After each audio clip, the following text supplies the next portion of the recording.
So welcome to the definitive, absolutely objective, 100% correct OWCS Grand Final tier list. I have put it in this tier list format, but I have made my own bracket as well, so that's obviously going to dictate where teams place. Before I get started, I obviously need to talk about the meta. Hardy will just describe it here. 90% of maps is Mauga now.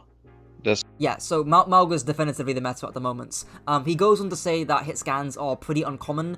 Only on dive maps are hit scans really being played. So again, teams that can play double flex, whether that be Echo, Reaper, or Sombra, or Genji, or Mei, or even Symmetra, I think he says at one point, those are going to be factored more into the tier list as well. In 8th place though, regardless of meta, I think the placement we can all agree on is NRG Shock. And the bracket I drafted for them is losing against Crazy Raccoons, again not really controversial, and then they'll lose to ENCE or Toronto. I put ENCE losing to Toronto here, we'll get onto that later, but regardless of which team they face, they're probably going to lose to them. I think I don't need to explain my reasoning that much for this. They kind of flopped in stage 4 and didn't look that competitive. Yes, it was a slightly different Orisa meta, but it's still fairly macro heavy, right? Like, it's still not a good look for them. And if you look at their roster, they've got no standout Echo or Mei players or double flex players, and I don't think Kellen or Attack are really that well known for having extremely proficient Malgas. Next up to join NRG Shock is going to be Twisted Minds.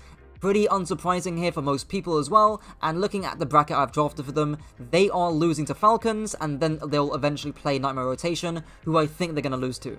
The real kicker for Twisted Minds is their over-reliance on Quartz. Now, Quartz is an insane player, everyone knows that, but again, if people like Hardy are saying that hit scans aren't going to be that prevalent, and we're in a very, very heavily macro-related meta that's going to feature a lot of double flex DPS comps, then Quartz's impact is of course going to be minimized. There's only going to be so many maps where you can force a Widowmaker on a map like Circuit Royale, and actually, if you look at the map pool, there's no Junkertown, which they relied upon last time. I sincerely hope Yubi is kicking himself for getting rid of KSA, considering that in stage 1, when there was a Malga meta, Twisted Minds were dominant, and they won being well known for their Malga play. Next up in the C tier is going to be Nightmare Rotation. Now, one of the players infected did do an interview, which I will get onto, but looking at their brackets, I've put them losing to SSG, not really a big surprise, winning to Twisted Minds, and then losing to Toronto. Now, I think this game is the controversial one, because we've seen beforehand what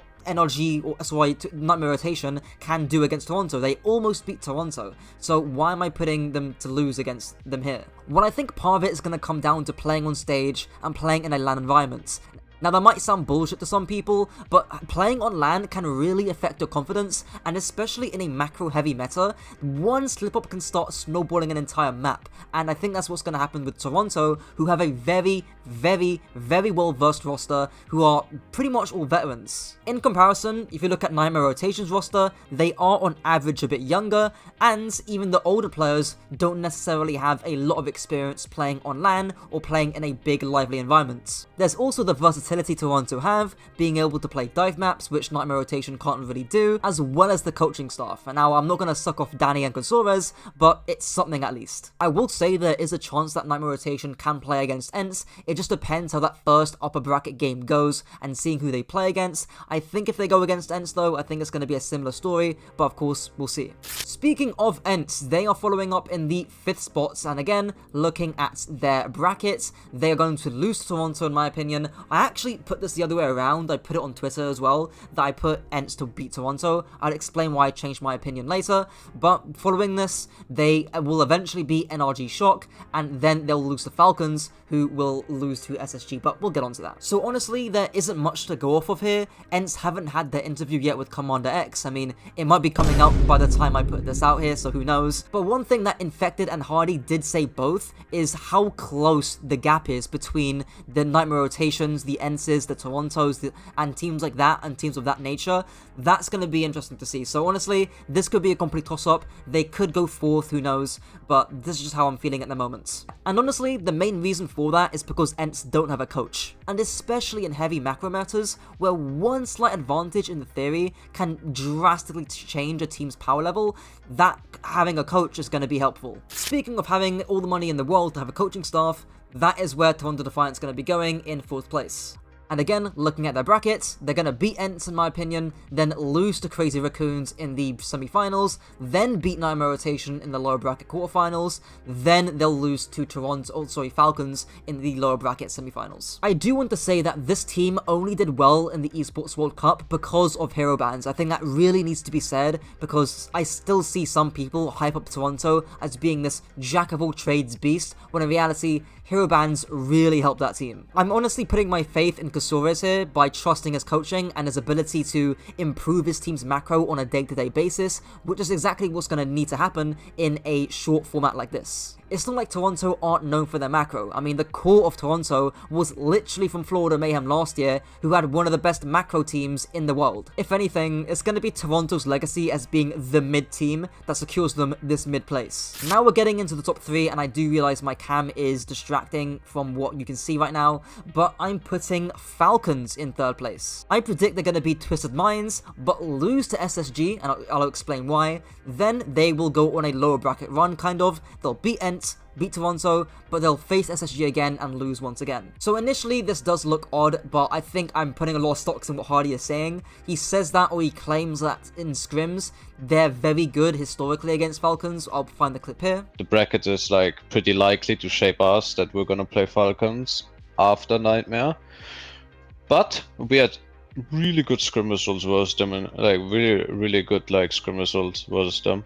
Yeah, so they haven't scrimmed Falcons recently because they think they're going to play Falcons soon, which obviously makes sense based on the bracket, but maybe I'm putting a lot of faith in Hardy here for what he's saying, but I don't think it's just that necessarily. Yes, Falcons have played a double flex DPS roster in the past, either on Suravasa or on Circuit Royale, but the caveat with that is that it was to do with Venture, and what I've heard is that Venture isn't that good at the moment. Not to mention, SSG literally have the perfect roster for this meta at the moment, and clearly, that's a nice segue to put SSG in seconds. Basically, they're going to have a clean upper bracket run until they lose to Crazy Raccoons, but they'll beat Falcons again, and then they'll get to the grand finals to where they lose to Crazy Raccoons. I really think, if you look at SSG's roster, if you look at what they've historically been known for, i.e. the Kings of Macro, and you look at the individual roles, this couldn't be a better meta for them. You've got Psycho, who is probably the best Western Echo in the world, if not one of the best Echoes including Korea. You've got Backbone, who's probably the best Mei in the world. You've got the team itself, who have been historically known for playing macro very well. And you've also got that experience on LAN from the London Spitfire roster